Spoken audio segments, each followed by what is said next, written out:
time. This is speculating into the future, right? The applications are crazy, and all of these problems will be solved in the next 10 years. I give it 30 years max, 5 years minimum. It's exciting, it's scary. It's gonna unlock huge amount of personal productivity. It's just an absolute game changer. So to wrap your head around how disruptive this AI and robotics combo is. Hey guys, welcome back to the channel. If you're new here, I'm Ziv, welcome. Today I wanted to talk a little bit about robotics, computing, AI, what I sort of think. I'll do a bit of a history of where we've come from, and then the one thing that I reckon is going to be a massive game changer coming up that you can use in your personal life, in your business, investing, anything like that. I've got some pretty crazy thoughts about what's going to happen in the future. So yeah, I'll start with where we've sort of come from. So computing's been around since, you know, the 1830s, but it was just like gears and punch boards and could calculate tiny bits of information, right? Then in the 1940s, we got electronic computing, and that was a huge change, right? Like it was mainly military applications and whatnot, but they could start processing bigger bits of information, breaking codes, all of that sort of stuff. Then in the 80s is really where we got personal computers. You know, IBM released their first personal computer, which was great. And we started seeing personal computing coming to the fore. And then in the 90s, we got like the World Wide Web, and we got like mobile phones for the first time, and better personal computing. But everything up until that point was sort of really hardware based, right? Software, you even bought software on like a piece of hardware, right? On a floppy disk or a CD-ROM if you had that kind of technology already. So really the big innovations at that time were hardware. Then in the 2000s, the noughties, whatever you like to call it, we started to get software as a service, cloud computing, cloud storage. Things moved more into the digital realm. Yes, there were still massive gains in hardware, but the focus was more on, you know, what the software could provide to solve problems rather than what the hardware could provide to solve problems. The hardware had sort of been roughly worked out, you know, we got solid state drives instead of hard drives, all that sort of stuff. But it was sort of innovating all of that. And then in the 2010s, we got the Internet of Things, IoT. And that meant some of that computing could take place, you know, externally really, and our things could become smaller. In the teens, we also got AI. That's when it first really started. And robotics, you know, we started seeing developments in robotics. And now we're in the 2020s, and I think we're at a bit of a culmination point where all of this comes together. We've got AI, and it's in things. Like I've got a vacuum cleaner, right? And it's got AI inside of it. It connects to the cloud. You know, you have to log in through an app. You don't log in directly to the actual unit.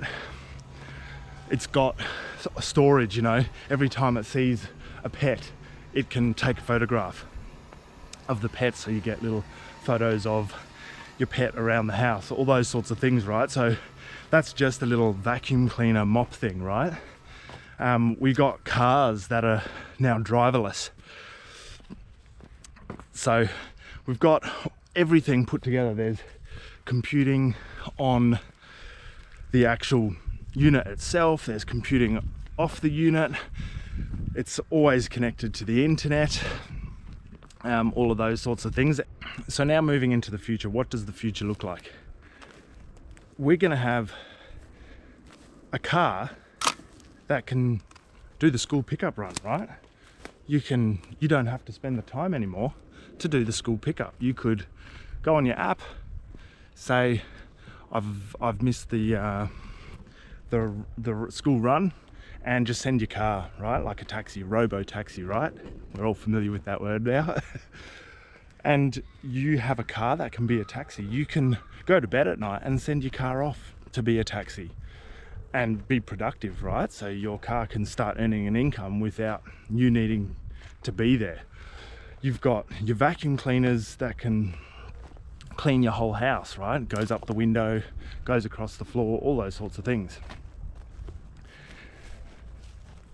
The robotics, the AI, the power that it's giving everybody is going to be massive. You're going to have high-risk workers in mines, in militaries that can be robots, right? And people say, you know, robots don't have sick days, so they're going to be more productive. But robots still break down, like machinery breaks down. It's going to need servicing. Yes, they can probably self-service, but there will be downtime. So you'll have all these devices, like your dishwasher, you know, can come on. It'll have AI with how much, you know, how much dirt is on the dishes and optimize the amount of water. You'll have tools that can, you know, dump trucks in mines, train drivers, aeroplanes, boats. They all can be driverless. So many things. You can have your personal AI stock investor. All these things we can offload to machines, computers, AIs, everything like that in the future. I reckon, give it by the end of the 2030s, most of this, I say, will be accessible to us easily. But there is one thing that can do all of that without you needing to buy all those other things, and that is a humanoid robot, right? So forget about buying the self-driving car. Stick a humanoid robot that can drive a car into your car, and it will drive your car for you. You've got a self-driving car. You've got a vacuum cleaner. You don't need to buy the dreamy whatever brand of little mopping vacuum thing. You can get your humanoid robot to use your normal vacuum and your normal mop to do all those same tasks. You could have your humanoid robot jump on your personal computer and buy and sell stocks for you, right? All of these things, you don't need to have anything special. They've been building some sick dirt ramps here. Anything special to make it work, right?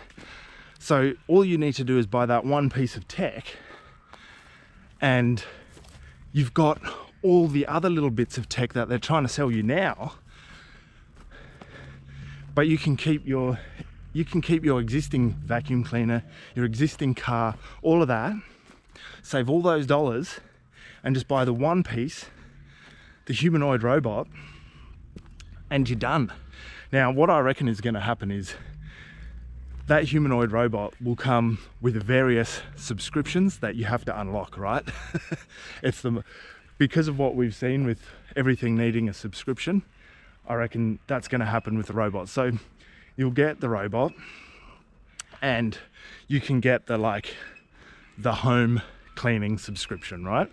The home cleaning package, and it will do everything. It'll wipe your windows, it'll vacuum, it'll mow your lawn, all of those things. You don't need to buy a robot lawnmower. It'll clean your pool, clean your solar panels. You know, if there's a house fire, it can be your fire alarm. It can help you evacuate while you're groggy or sleepy, all those sorts of things. And then you'll have to buy the car driving subscription, right? And then it comes with all the, you know, it probably has the hardware to do all these things, but maybe not. Maybe you have to buy a better robot or whatever, or buy some upgrades that like plug in, plug off. But you'll buy the car driving subscription, right? So you'll buy the hardware first up, and then you got to buy all these subscriptions. It's not like the 90s where you bought your PC, you bought your piece of software on a CD-ROM, and you put it in and you owned it for life, right? There's very few companies that still do that, which is crazy. Most of the AIs now, apart from one I use, which is Topaz, like a gigapixel AI, which high reses old images and stuff like that. I can buy that once off, but every year they release a new one, and then you've got the old version. So you're almost paying a subscription, even though they say it's like buy it once, which you do get it, but then you've got an old version. Anyway, beside the point. You'll be able to unlock the car driving subscription. Then you might have another subscription, like you know, you might be a high profile person and you want a personal bodyguard. Rather than spending on somebody's wage and stuff, you can get some military grade almost software where you have a personal defense robot. You know, you can put it out the front of a club, you can have it do anything, right?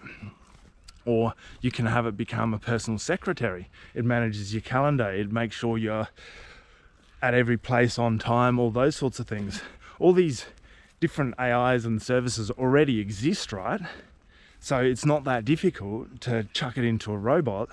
You don't have to put any extra compute into the robot because it will always be connected to the internet. Unless you really go, like if you go camping, let's say, way out bush with your robot, it might not work there, but it will really work everywhere else. And there's probably some offline capability, right? Like if there's a massive corona flare or solar flare or whatever, and all our wireless goes down, you're going to want to hope that your robot can still go by itself. I think most of the driverless cars, they can still roughly go by themselves for the safety features and all of that. So there's some sort of onboard computing, but most of the computing can be done remotely, and that's why they're going to charge you the subscription service, is to run those massive data centers that will keep everything going. Now, I think we saw like 5 or 6 massive, like the Mag 5, right? Google, Facebook, you know, come out of this software as a service. You know, I don't know how many companies are going to come. I think it's always going to be less, right? There's always less diversity. So you're going to have like one really cost-effective robot, maybe 2, maybe 3. There'll be some competitors, but the choice is always less and less, right? As the money just flocks to the rich, right? There's going to be way less competitors out there, so the choice is going to be limited. Probably your first choice is going to be the Tesla robot, right? And you know, with them releasing it for $30,000 US potentially, that's a massive game changer, you know. And then the application from there. Imagine like every human that uses the internet, drives a car, and works a job, buys one of these. It is just ridiculous. They're going to be everywhere. If you don't have one, you're going to be left behind because you'll be way less productive. Just having the cleaning robot at home has saved my wife, my family, you know, a good hour at least a week, you know. We don't really vacuum downstairs anymore. The house is less dusty in general, so when we go upstairs to vacuum, we do that far less regularly. We don't have 2 robots and we don't take the other one upstairs, but it's saved us heaps of time. And if you've got a robot that packs your dishes into the dishwasher, you know, it just is constantly working, and then overnight charges and then is constantly working, or you even get a spare set of batteries like this camera, you know, when the camera runs out of battery, I just put the other one that was in charge in, and you could have a robot working productively 24/7, and it will probably come with a servicing station or can service itself. Imagine being, you know, a doctor for yourself. Like, you get shot in the leg and you can fix your own leg, you got no pain. It's just an absolute game changer. So to wrap your head around how disruptive this AI and robotics combo is, and computing, like if we unlock quantum computing, there's potential where you could have your own offline robot that can do all that compute, can fix itself, can be all those functions I've spoken about, And in the next 20 years, it's mind-boggling. Like, to see how far we've come in the last 30 years from the 90s with just having a personal Windows computer that was like the size and weight, you know, it's like 30 kilos and massive, and an old glass screen, you know, to where we are now, where we've got like mobile phones and everything that can do far more. You could almost run a business off a mobile phone, whereas you would have had to have 5, 6, 7 computers and file storage and everything back in the day.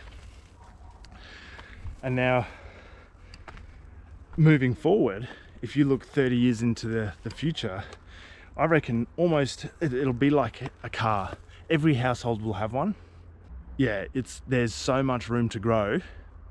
Like, imagine being horse and cart back in the era of horse and cart, and then moving to like a petrol or electric car. That's a huge change, right, in power and efficiency. But we're going from something that is all sorts of different things, like a real humanoid robot doesn't exist yet. We're still using humans. But yeah, it's really hard to wrap your head around, and it's really gonna change the world. And so I think keep an eye out on humanoid robots, rather than, you know, self-driving cars. Your car will be self-driving if you pop a humanoid robot in it, right? And maybe in the meantime, we still have to have all these individual items that can do it all themselves. And maybe that period of time is going to be too long, where you want to upgrade your car anyway, and you can't wait for a humanoid robot to make it driverless. But I think that time is seriously going to condense, you know, rapidly.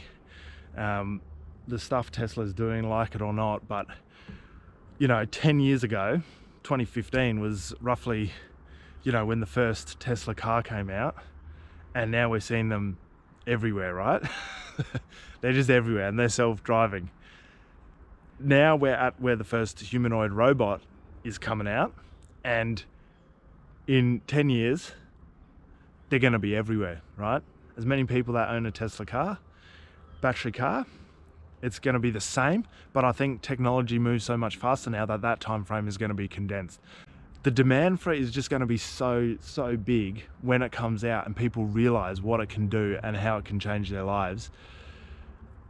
First world only, like second and third world, you're going to see it probably in just military applications, right, where governments can afford it. But first world, yeah, as many people that own an electric car now are going to own a robot easily.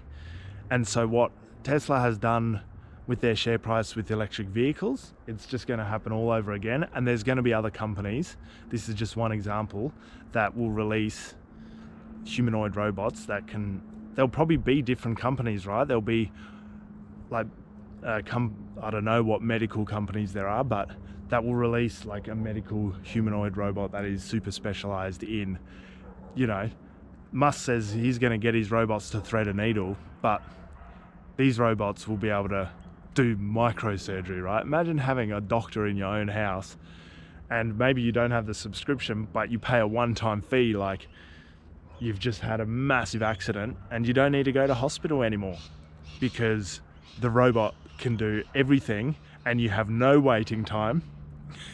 It's just, the applications are crazy, right? And all of these problems will be solved in the next 10 years, I reckon, where we're going to see that those capabilities, that level of performance achievable, whether it's in every home, I don't know. This is speculating into the future, right? There might be a massive world war in between and none of this happens, right?